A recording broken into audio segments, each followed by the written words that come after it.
আপোনালোকৰ কৈছো আজি ৰাজ্য চৰকাৰে বিশেষকৈ আমাৰ থাৰ্ড গেট আৰু ফোৰ্থ গেট কমিশনে দুখন নোটিফিকেশন দিছে যে 27 তাৰিখৰ পৰা আমি এটা অনলাইন পোৰ্টেল আমি দেখুৱাই দিছো পোৰ্টেলটো আপোনালোকে অলপ পিছত মোৰো টুইটাৰত চাই ল'ব পাৰিব বা নোটিফিকেশনো পাব পোৰ্টেলত আবেদন কৰিলে 50 টকা ফিজ দি আবেদন কৰিলে 15 তাৰিখৰ পৰীক্ষাত যিসকলে অৱতীৰ্ণ হৈছিল তেওঁলোকে নিজৰ OMR সিটখন ল'ব পাৰিব 27 তাৰিখৰ পৰা আবেদন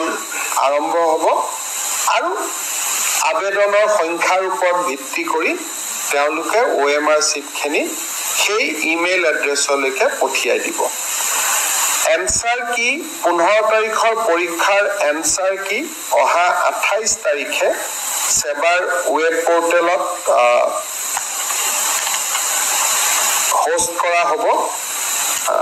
www.site.sebaonline.org